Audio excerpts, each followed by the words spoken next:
हे कधीचे आहे ते? या वर्षीचे 10 आणि 12 मेचे. आपण जर आता समजा पावसाला नाही आणि जर एवढं हे होतं याच्याने काय पाणी पास होणार आहे? तर मग बुडणार कल्याण याच्यामध्ये. हे सगळं काढून घेणार परत. तो माणूस आहे ना, तो माणूस बघा तो चालला तो. हां, कोण आहे कॉन्ट्रॅक्टर? कोण आहे कॉन्ट्रॅक्टर? झापी आहे ना. कुठे आहे झापी? अरे मी काय बोलतो नवंगुळ साहेब, अशा वेळेला कॉन्ट्रॅक्टरला बोलवून ठेवायचं ना. तो बिल घेतो का ना आपल्याकडनं सर्व? मग ते नुसतं शो शायनिंगला ते JCB उतरवायचं, पोखरण उतरवायचं आणि हे असं हे आता कोणाला दाखवलं तर पटणार आहे का? हे तुम्हाला पटतं का बाबा? हे वाटतंय काढलंय?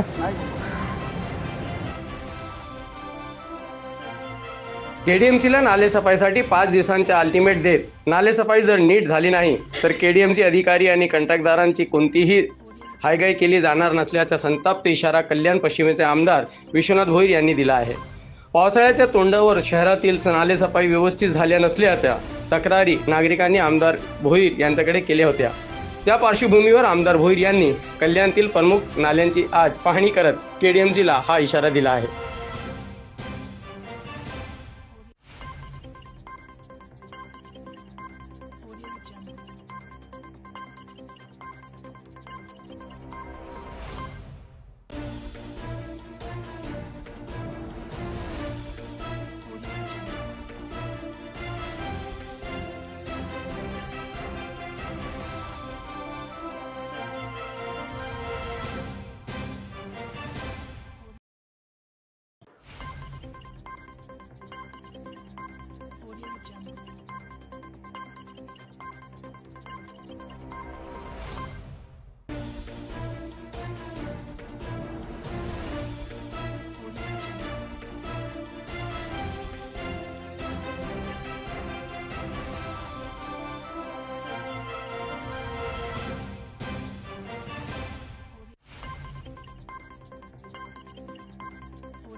काही कल्याणच्या जागरूक नागरिकांनी मला या 2 नाल्यांचे फोटो पाठवले होते.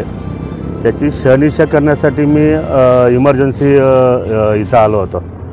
तर जे फोटो त्या नागरिकांनी पाठवले होते आणि त्यांनी सुचवलं होतं की ही नालेसफाई गेल्या वर्षी झालेली आहे की आता झालेली आहे, तर ते प्रत्यक्ष बघायचं होतं. ते आता बघितल्यावर तुम्ही पण माझ्या साक्षीला आहेत. ते बघितलं तर तिथे कुठली सफाई झालेली आहे असं वाटत नाही आहे. जसेच्या तसे नाले भरलेले आहेत. त्यामुळे आता आपल्या एक्झिक्युटिव्ह ऑफिसर इथे नवंगुळ साहेब आहेत, सिटी इंजिनियर मॅडम आहे, त्यांच्यासमोरच मी सांगतो गुरुवारी आपण पूर्ण नाल्यांची, जेवढे नाले आपले मोठे नाले आहेत ते स्टार्ट ते एंड आपण पूर्ण नाल्यांची पाहणी करणार आहोत. आणि त्याच्यात जर दिरंगाई आढळली किंवा जर ते नाले साफसफाई व्यवस्थित केले नसतील तर ठेकेदारावरती कारवाई करून त्याला ब्लॅकलिस्टमध्ये लगेचच्या लगेच, आणि जे ऑफिसर असतील हे लक्ष ठेवायला, जे डेप्युटी असतील, जे पण असतील, मग ते कोणी मोठे ऑफिसर असू दे, कारण हे प्रशासनाचं काम आहे. प्रशासनानं हे काम केलं पाहिजे, त्यांचं काम आहे. आपण जनतेचे लाखो करोडो रुपयाचं टेंडर काढतोय.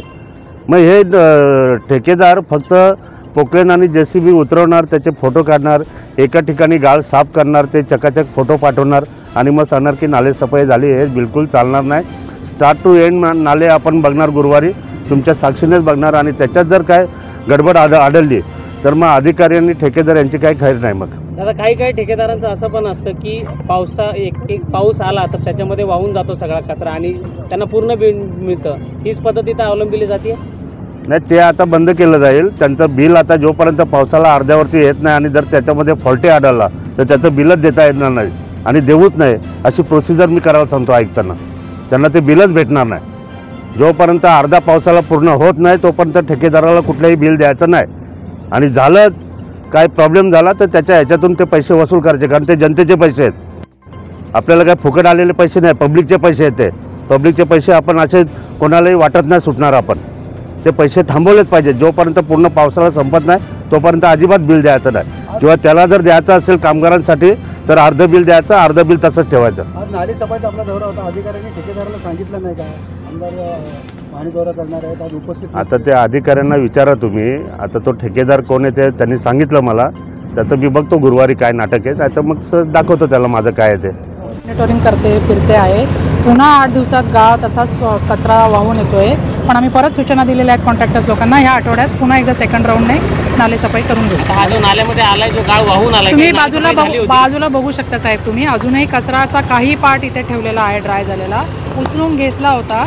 आता परत हा आलाय, या आठवड्यात हा परत क्लीन करून घेणार. काही कॉन्ट्रॅक्टरचं असंही असतं की एक पाऊस पडून गेल्यानंतर गाळ वाहून जाईल आणि नाही आम्ही स्वतः फिरत आहोत. मी स्वतः सगळीकडे फिरते.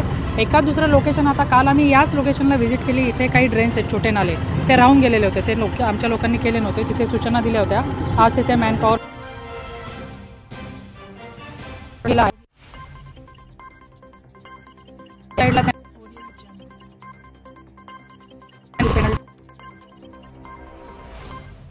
परत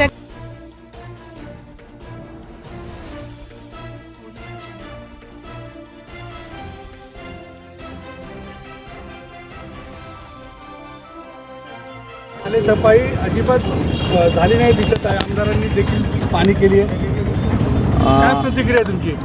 साधारणतः ज्या ठिकाणी आहे जरीमरी नाला, हा साधारणतः 10 मे ते 17 मे 18 मेपर्यंत आम्ही प्रोक्लेन उतरवलं होतं. हा दरवर्षी वाहत येणारा गाळ हा पूर्ण आम्ही 6 महिने पावसाचे पूर्ण दिवस आम्ही साफ करतच राहणार आहे. ही कंटिन्युअस प्रोसेस आहे आणि माननीय आमदार साहेबांनी जे आम्हाला निर्देश दिले त्यांचं आम्ही तंतोतंत पालन करू आणि कठोर कारवाई जर आवश्यकता पडल्यास ठेकेदारांवर सुद्धा कठोर कारवाई करू. कधी करणार सर? काल कल्याण पूर्वेत देखील हो, आम्ही माननीय शहर अभियंता यांनी दिलेल्या निर्देशानुसार 31 मे नंतर प्रत्येक जो नाला सफाई झाला नाही आहे त्याच्यावर दंडात्मक कारवाई करणार आम्ही करणार आहोत.